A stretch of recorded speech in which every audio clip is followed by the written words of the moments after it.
They are trying by all means to open one of the shops. They are forced now to use grinders. We are here at Joburg Mall. This is in the Joburg CBD, and behind me, as you can see, there are several trucks loading onto them. Fellow Africans, thank you for clicking on today's video. I appreciate you for clicking. My name is Lillian, and I hope I get a like on this video. Remember to subscribe. Feel free to leave your thoughts in the comment section of the video. Before we get into the videos, I would like to say congratulations to South Africans who do not shy away from wanting to fix their country, regardless of the name calling, the threats. I want you to know that now the police are acting. This is all that Jacinta wanted to do. She wanted to awaken the police, the immigration officers. Since they didn't do it, she had to wake up and scream, bear the burden, be the bad girl, the bad person, the hater, to rescue her country. Let us begin this video. The SAP's National Counterfeit and Illicit Goods Unit is leading a multidisciplinary raid in the Johannesburg CBD. They're confiscating counterfeit goods and making arrests. Those are in fact live visuals. SABC News reporter Calvin Luda is there and joins us live with the very latest. A very good morning to you, Calvin. We can see that law enforcement is hard at work at one specific store or warehouse. What more can you tell us about the visuals we're seeing now? Good morning to you, Mfundo, and to our SABC viewers at home. What you see on your screen are members from the South African Revenue Services, known as SARS. They are from their unit that is called the Customs. They are the ones who are actually responsible for making sure that these counterfeit items or goods are being removed. As you can see, there are also South African police officers who are also taking part in these operations. You see, there are clothes here. There are items such as shoes. You can see that there are even items such as watches, as Kabinjo Gweni is showing you. We are told by the SAPS and SARS that most of these items are counterfeit, but we need to move GQ so that you can be able to engage with some of the officials who are actually close the shop. Why are you giving us? You give us money for what? Why you give us the money? Let me see that money. Let me see. Why you give us money? Why are you giving us money for what? Don't bribe us, man. Close it. Close the shop. Close the shop. You don't want 150 or 100. They don't want money. No. Okay, but tell us the truth.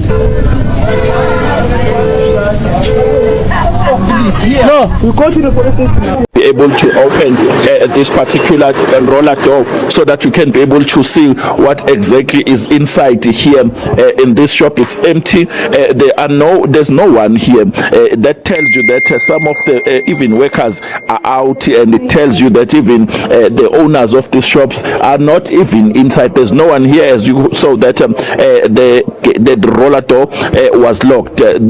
These are some of the items that GQ is showing you. Socks, you can see hats, you can see stationery, exercise books, pads, and you can see scissors. You can see most of the items that you would normally see in an ordinary shops. SARS members have started to inspect Mfundo. Let's get out so that we can be. They are trying by all means to open one of the shops. They are forced now to use grinders, Mfundo, so that they can be able to open this doors. What we saw earlier, we saw that some of the shop owners decided to lock these shops when they saw that there were members of the South African Police Service along with them, SARS officials. As you can see, this official has managed now to open one of the shops that was actually. We are here at Joburg Mall. This is in the Joburg CBD, and behind me, as you can see, there are several trucks loading onto them. number of the confiscated illegal and illicit goods. They are being taken in and they're going to be taken for processing, and this is where they are going to determine the value of some of the products and see what exactly this means. Now, many of these products are illicit, which means that they don't go through the regular processes and protocols and cannot be determined if they're safe for human consumption. Now, in the background, you can see that there are a lot of police cars, and these police cars are here to collect and vet some of these people. There, as you can see, hundreds of these individuals, they are actually traders and they are runners, and what they do is that they come to a store such as the Joburg Mall. This is where they purchase their products at a ridiculously low amount, and once that is done, they then take these products to be consumed or purchased by people who don't know that they are actually counterfeit. They just know that they are ridiculously cheap. So this road has been cordoned off to allow for operations to take place, and once the operations conclude and all the counterfeit goods are taken, seized and verified, only will we know how much it was, but it could be a very high amount. We also do know that there have been several arrests which were effected as a result of people being found inside the stores without their papers, without passports, etc. So quite a cause for concern. Anyway, make sure to follow me for more updates.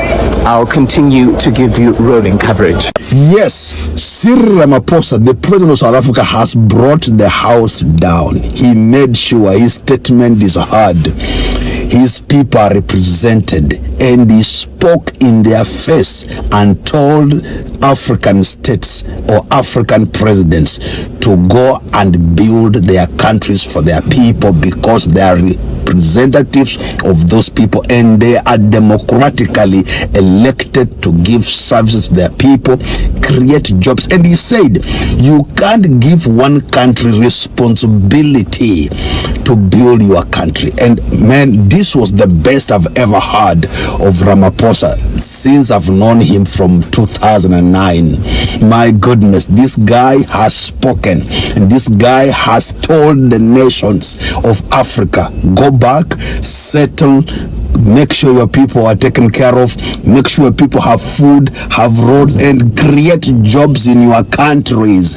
Don't give that responsibility to South Africa. My goodness, when I heard that, I said, am I dreaming or am I seeing what I have always wanted? That is what I've always wanted. And Ramaphosa has proved me wrong once again by standing up for his people. I didn't expect him to speak that way. I thought he would be compromised. I thought he would be afraid of Mahama and Tinubu, the Nigeria West African brothers and cousins, but he stood for South Africa.